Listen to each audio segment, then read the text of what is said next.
All right, let's dive right in. Have you ever looked at the stock market and wondered, how do people actually make a steady income from this? Well, today we're cracking open the Investor's Field Guide to one of the most reliable tools for the job, dividend stocks. So, first things first, let's get our bearings. When you invest in a stock, there are really two main ways to make money. The first is what everybody knows. You buy it, hope the price goes up, and then you sell it. That's all about growth. But there's this whole other path, getting paid just for owning the stock. And that payment? That's called a dividend. That's the trail we're going to be following today. And here's our map for this little journey.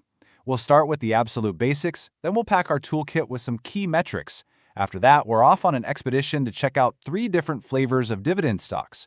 We'll wrap up with a survival guide on the risks and rewards and how to avoid some common traps along the way.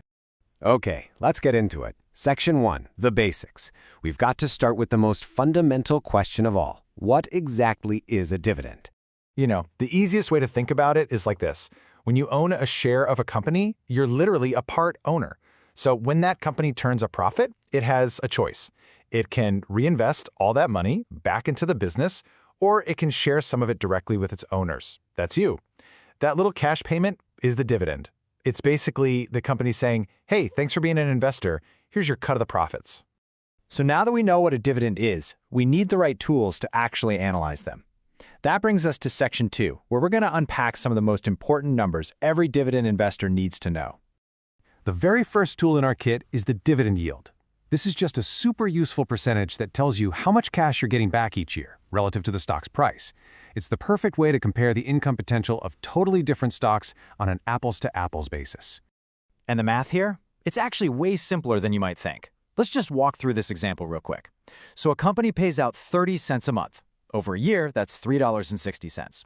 Now, you take that number and divide it by the stock's current price. Let's say it's $50. And voila, you get a dividend yield of 7.2%. It's really just simple division, but man, it gives you such a powerful piece of information. So this leads to a really crucial question. If a higher yield means more income, should we just go out and hunt for the highest number we can possibly find? Well, the short answer is not so fast. A super high yield can sometimes be a trap, a big warning sign. And that's where our second tool comes in handy, the dividend payout ratio. All this does is tell you what percentage of a company's profits is being sent out the door as dividends. See, if a company is paying out, say, 100% or even more of what it earns, well, that's just not sustainable. It's a critical safety check for any dividend investor.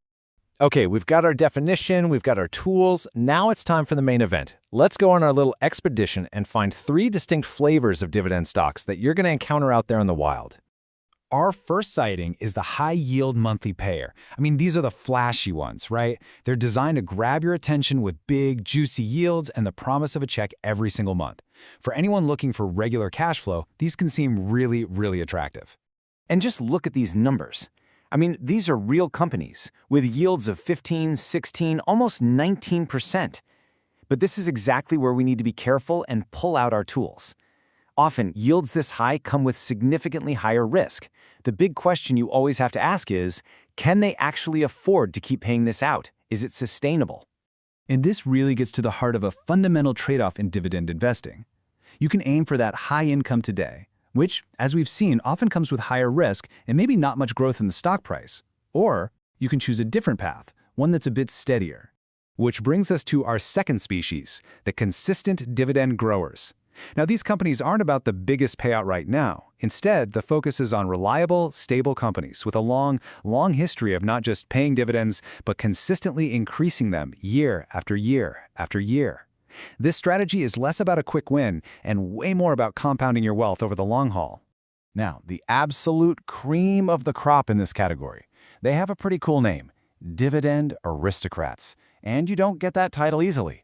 To make the list, a company has to be in the S&P 500, and it has to have increased its dividend for, get this, at least 25 consecutive years. Think about that for a second. Through recessions, market crashes, you name it, these companies didn't just pay a dividend, they raised it. That is a massive signal of financial strength. And the growth here can be just staggering. Look at Visa. It's boosted its dividend payout by 379% in just the last 10 years. That means your income stream from that one stock is actively getting bigger and bigger over time. Then you've got companies like Medtronic. They've raised their dividend for 48 straight years. That's just 2 years away from becoming a dividend king, an even more exclusive club for companies with a 50-year streak. Incredible. All right, our final stop on the expedition is all about sector-specific plays. Because sometimes the easiest way to find dividend pairs is to look at entire industries that are just naturally built to generate steady, reliable income. And two of the most classic dividend habitats are real estate and utilities. You have real estate investment trusts, or REITs, which are special companies that own properties and are actually required by law to pay out at least 90% of their income to shareholders. And then you have utilities, the companies that provide your power and water. We all need to keep the lights on, right? That means predictable cash flow and, usually, pretty reliable dividends. Okay, we've spotted the different types of dividend stocks out there, but, every good field guide needs a survival section. So let's have an honest chat about the rewards versus the very, very real risks. And here's the balanced view. On the one hand, you've got amazing rewards, a passive income stream, the incredible power of compounding. But on the other hand, the risks are just as real. Dividends are never, ever guaranteed. Chasing those high yields can be a huge trap, and putting all your eggs in one sector basket can be really dangerous. The key to survival is just understanding this balance. And that brings us to our final section, the path forward. Now that we understand the landscape and its potential dangers, how do we actually navigate it safely and successfully? Well, here are 5 pretty clear principles to guide you. First, just avoid chasing yield. It's so often a sign of trouble, not opportunity. Second, diversify. You don't want one company's bad news to wreck your entire income stream. Third, know what you own. Invest in businesses you can actually understand. Fourth, always focus on dividend safety. Use that payout ratio tool we talked about. And finally, don't get too concentrated in one sector. These are basically the rules of the road. So if you take away just one single thing from our guide today, let it be this.